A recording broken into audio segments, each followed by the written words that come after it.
President Trump's cost-cutting chief, Elon Musk, who telegraphed that extraordinary request on his social media network to federal employees. Here with us now is Republican Congressman from Tennessee, Tim Burchett. Congressman, welcome back, sir. Good morning. Thank you for having me, ma'am. Of course, anytime. So what's your reaction to challenging federal employees on their accomplishments and how that's now being asked to thousands, tens of thousands of people across the country through social media? I think it's a great idea. You do it in private business all the time. You have to have accountability. You have to show your work. You have to show what you've done. And now we're saying the federal government should do the same. And some folks are upset about it. Obviously, they're upset because they can't show what they've done because they probably haven't done much. They're mad because they have to go back to work. I've been contacted by people that are very upset that they have to go back to work because they've moved. They don't even live in the area anymore, but they thought they could work from home. And, you know, the post-COVID days are over. We need to get people back to work. We need to show what they're doing, and we need to show the efficiencies of government, which have not been done in quite some time. So you mentioned some of your constituents, maybe some former constituents, have reached out to you. You have more than 10,000 federal employees. That's just in your district. You're on the DOGE subcommittee as well, Congressman. Have you heard what are you hearing from most of them about DOGE's actions? How is it impacting these 10,000 people, again, in your district? Overall, they've been very supportive of it because you see people who are doing the work and showing up, yet you've got DEI hires and others that are going ahead of them in the marketplace, and it's just not fair. You don't see it in private enterprise. You only see it in government.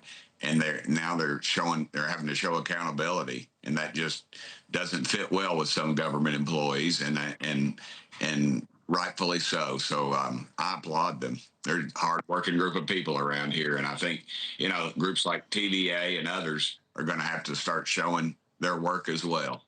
You mentioned that some people with DEI preferences surpass other people. How do you know someone's a DEI hire?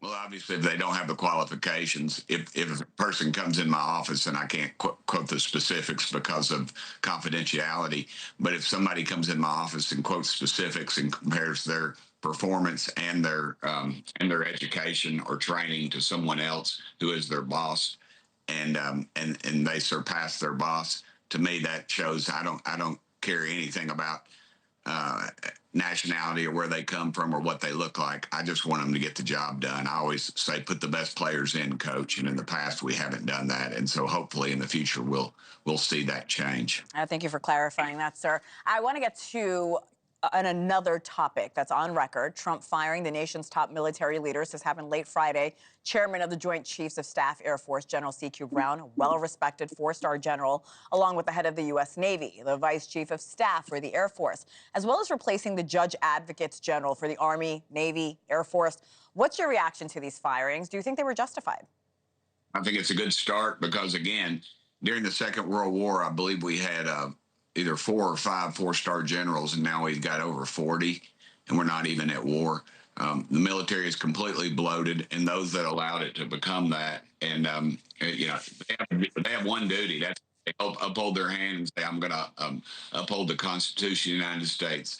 All the nonsense that they were getting involved in, and the woke stuff, and the training that they were involved in had nothing to do with defending the Constitution. It was defending their far left policies that the military has no business being in.